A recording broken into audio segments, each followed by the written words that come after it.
What's up, everyone? Thanks for tuning in to the Cyclone Fanatic Postgame Report. Jared Stansbury and Rob Gray about to break down Iowa State's 27-17 loss to number 10 Iowa here in the Cyhawk game on Saturday. Looks like Rob is maybe frozen. Real quick, I'm going to give a shout out to our sponsors, though. Yeah, no, you're good. I think we got you now, bud. Of course, you just saw the message there from Centurion Stone. Thanks to Whiskey River, no matter where you are at in Central Iowa, you can support a longtime friend of Cyclone Fanatic. That's Whiskey River. Check out their flagship location in downtown Ames. Whiskey River Ankeny is located in Prairie Trail. And then their newest location, Whiskey River downtown Des Moines on Ingersoll, for a fantastic liquor and beer selection and amazing burgers. It's Whiskey River, a proud partner of Cyclone Fanatic. And then one last shout out to Fairway. If you want to learn more about Fairway, check out their new Fairway Meat Market here in Ames. And then go to fairway.com for store locators and healthy and easy recipes today. Thanks to all of our sponsors of the Cyclone Fanatic post-game report. Rob, frustrating game. And one that, you got to tip your cap to Iowa. They took advantage of everything that they needed to in order to win this game. And, Iowa State shot themselves in the foot too many times. We talked all this week about the importance of being able to take care of the football. Not doing things that are self-inflicted. Way too many of them today. And, really frustrating, I think, from the fan perspective, because you would hope with a veteran team, with as much experience as they had coming back, the amount of talent that they had coming back, especially on offense, it's not showing up right now. But the Iowa State defense played well. But that offense has some serious issues to work out before they go to Vegas next week. Yeah, totally agree, Jared. If you could have scripted a surreal worst-case scenario type of game, when it comes to details, when it comes to the turnover battle, we talked about all week, Iowa hasn't turned the ball over once in the first 4 games. And the last trend continued. But then Iowa State turned the ball over 4 times, including a scoop and score. You could not, again, have scripted a worse shoot yourself in the foot situation. I don't even know what, you just keep doing it over and over and over and over again. And I guess there's a whisper of hope at the end. 100 Deckers comes in for Brock Purdy. They got a touchdown to get down 10, but it was pretty much over once Iowa got it 27-10. And good Lord, you hold them to 160-some yards and they get 27 points. It's just, again, we talked about crazy stats all week, and there were plenty of crazy stats in this one, but the bedrock of the game was Iowa, again, did not make mistakes, and Iowa State made more than I could have possibly imagined the Cyclone could make. Yeah, man, and it's a hard, like I said, Iowa State defense. I'm not putting any of this on the Iowa State defense. In the second half of the game, in the third quarter, Iowa's offense ran 12 plays for -6 yards, and then in the fourth quarter, Iowa had 29 yards on 14 plays. So that the defense was not the issue.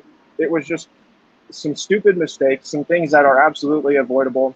The early deep pass that they tried to throw, not a very well thrown ball by Brock, a really poorly thrown ball by Brock, maybe a little bit late too. And I know that, the receiver was grabbed earlier in the route, but at the end of the day, it obviously didn't go Iowa State's way. That leads to Iowa's first touchdown. And then you have the play where the ball tips off of Xavier Hutchinson's hands, and then goes to an Iowa linebacker, and then, of course, the ball that's tipped at the line of scrimmage. It's too many things that are self-inflicted. You have the punt where Iowa State had a lot of the momentum there early in the third quarter, and you have the punt that lands in front of Tariq Milton and rolls 30 yards. I think it was a 69-yard punt at the end of it, and and from that play on, everything kind of swung, and Iowa State completely lost all of the momentum that they had built up at the end of the first half, and then heading into the second half. I must have lost Rob as I see him heading over here to me now. We'll just do it together here right now. All right. Yeah, we're gonna have to redo this here. But dude, at the end of the day, like it was frustrating, I think, for everybody to see how they handed Iowa the momentum so many times when they were able to gain a little bit. Yeah, and I mean, again, it just is mind-boggling that it happens. And Coach Campbell talked about, you put it all on him, and I was going out with you might have mentioned that, but when he does that, hats off to him. But there were so many execution issues, and he touched on that with the offense. And he did say one of the things this team does is, well, the offense has usually been the slowest by far to come along throughout the season. There's been no pointing of fingers. He said there's no division in the locker room. Don't get that vibe. I can't imagine if team this experience would do that. But at some point, your offense not only didn't give you a chance to win when the defense gave multiple opportunities, they made it impossible to win based on how poorly they executed. And that's what's got to be really disheartening as a fan. I mean, we're sitting there watching it. It's like how, again, like I said, you couldn't have scripted a worse situation. And I just feel for those people. Coach Campbell says they're disappointed too, and he understands their disappointment, especially in this game where it seems to be where the replay that over and over and over again that Iowa just executes flawlessly, and Iowa State's flaws are on full display in glaring relief. And obviously, a lot of people's questions are going to be about the quarterback position. Hunter Deckers takes over in the fourth quarter. Hunter actually played pretty well. I think he was. I've got it right here. He was 11 of 16 for 114 yards and a touchdown. I mean, all things considered, played pretty well once he came into the game. But I don't expect there to be any sort of quarterback competition, controversy, anything like that. From the way that Matt Campbell made it sound in his press conference, they expect Brock to be the guy next week at UNLV. Just wanted to get him off the field. Things had really snowballed to the point where it was hard to think that he was going to be able to really do much for him as the leader of the offense at that point. Yep, and I mean, we'll see how he responds. I mean, I remember the Baylor game that year, last year.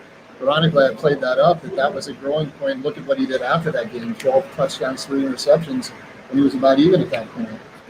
Sometimes success is not linear.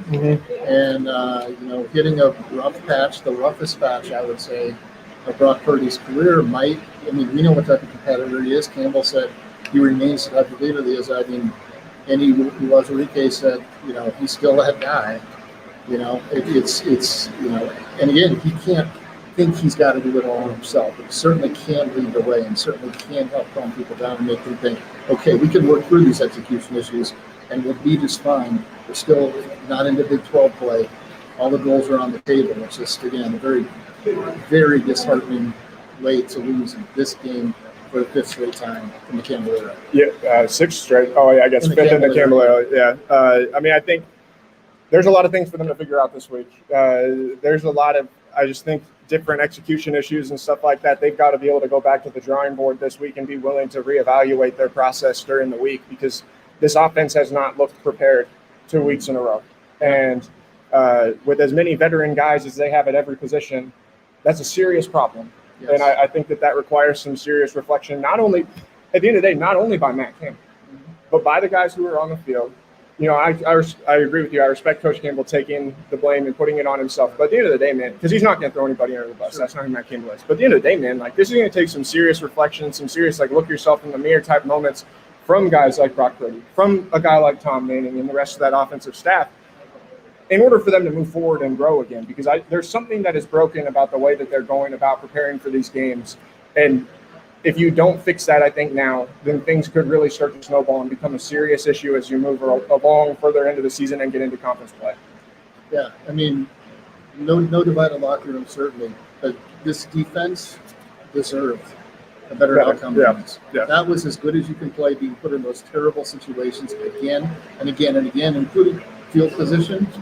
When Iowa started the second touchdown drive, punt should have probably been, if it's a good punt, I was starting at the 10 instead of starting up around the 30-yard line. That's a completely different situation. That's how they approach in terms of how they approach the series.